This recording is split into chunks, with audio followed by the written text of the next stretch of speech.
What's the word, y'all? Fuck, Jack. Alright, there goes my ad revenue. You know, sometimes while watching One Piece as we head into the final arcs of this saga, watching the Straw Hats become stronger than ever before, Luffy is no longer underestimated, he's seen as an actual Yonko of the sea now. The crew we say to be nice, but you know, primarily the monster trio are stronger than ever before. You know, it's hard not to feel happy for them, you know, especially if you're a fan. Whenever you're new, you're old, you're like furry porn, you're like Naruto fan, you know, you're a dub watcher, or you watch One Piece, it's only natural to feel happy and forget all those monsters that the Straw Hats have, you know, encountered with, you know, monsters that hide underneath your bed, all of the close calls that they had, you know, while they did survive. Let's not forget that a One Piece world is very unforgiving. And let's also not forget that there are winners and losers in the One Piece world, because there's many examples of people who have,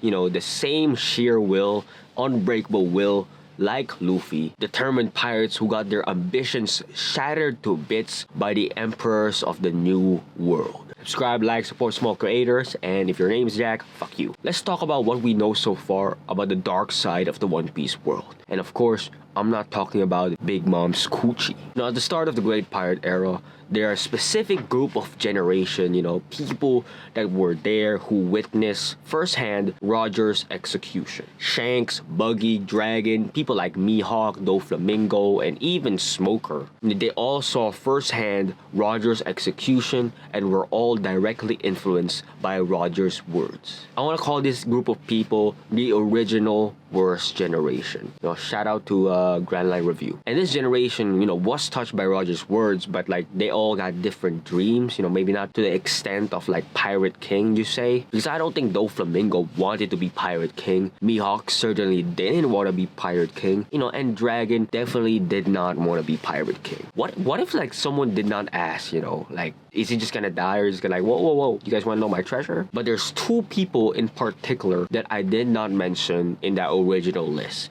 because those two actually were touched by Roger. And Roger's words per se, I don't want to say like touched by Roger, but they were touched by Roger's words enough to pursue the pirate life and say, you know, I want to be Pirate King. You know, I just want to be Pirate King. And that was Crocodile and Gecko Moira. Let's start with Crocodile, okay? Crocodile was a monster at a very young age. He grew to the rank of warlord very early on in his career. He got used to the environment of the new world, got a little too comfortable and challenged Whitebeard, and later suffered an ass-beating defeat at the hand of Whitebeard. We don't know if his crew survived or like just left him or like joined the Whitebeard pirates. We don't know that, but we know that he came back to paradise running with no crew whatsoever. He was still a warlord though, but his dreams of Pirate King crushed just like that. Moira as well, you know, he went from a young pirate with a powerful crew. Like Luffy, he also wanted to be Pirate King, went to the new world, challenged Kaido in Wano for whatever reason, but if you know, you know, and got his entire crew killed, leaving him permanently depressed for years. And I want you guys to understand, Moira, that guy had mental, you know, PTSD or something like that. Biggest example of like what I'm talking about here right now.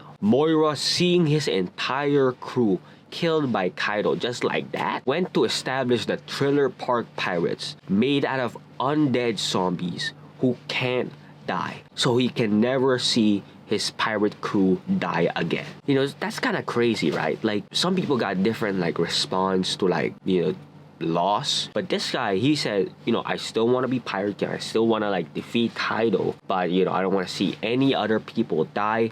So, you know, I'm gonna just create an army of undead monsters.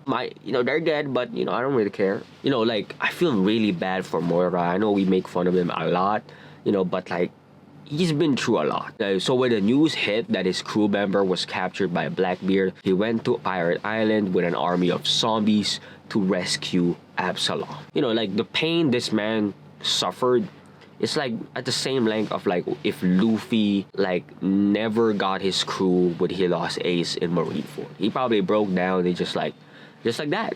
It's done. Because both Crocodile and Moira's crew were all absent in their lives after, you know, this humiliating defeat. They were defeated.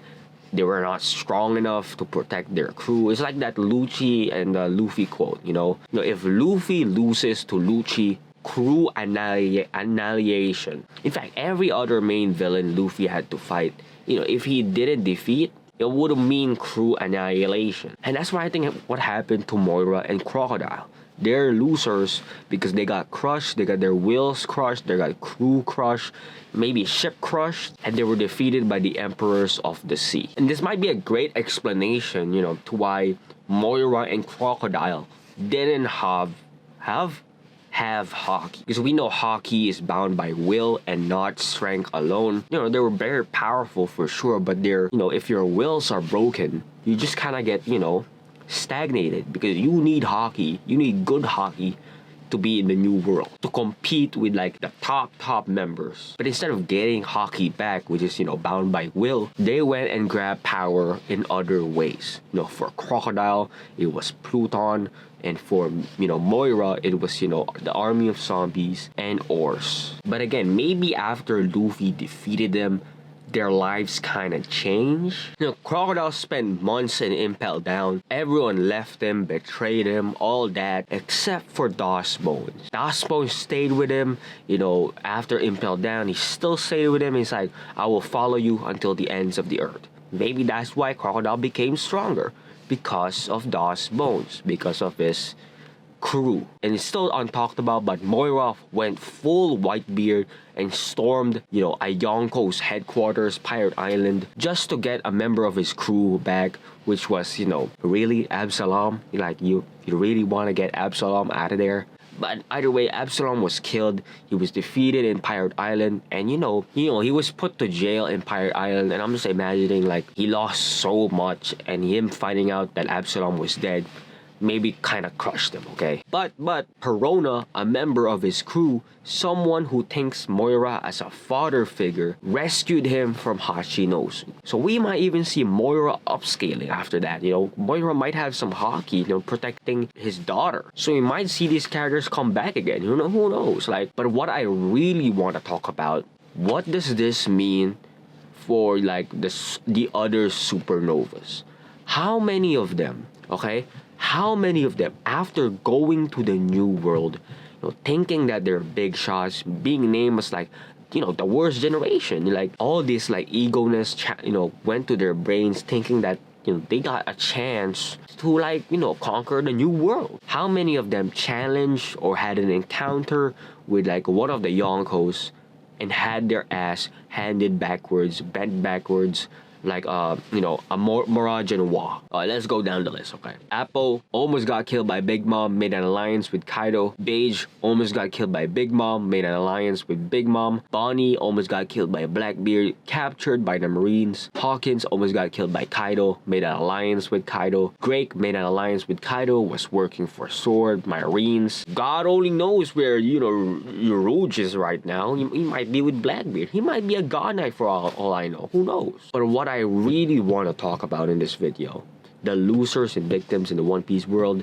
are Law and Kid Special Victims Unit. Imagine the next time we see them, they get the Crocodile and Moira treatment, which they don't have hockey whatsoever, because they got their crew. For Law, he lost his crew, he lost his cool submarine, and of course he lost his hat. That's the most important part. All he has is a big polar bear that can swim. What's he gonna do with that? Eat it? Imagine for an entire arc, they don't have hockey. No ornament, no observation, especially no conquerors. I know for Kid, it's kind of different because he's basically One Piece's Vegeta. This is his third time getting defeated, so maybe he does have hockey. Who knows? Even Killer is stop, bro. He knows he was gonna lose, bro. He knew, Killer knew that his captain was about to get hammered, fingered in the tootie hole. So I'm imagining it, alright? Kid wakes up, he can't find his crew, and next thing you know, he also don't have hockey. I'm sure there's more examples of pirates seeing the horrors of the new world.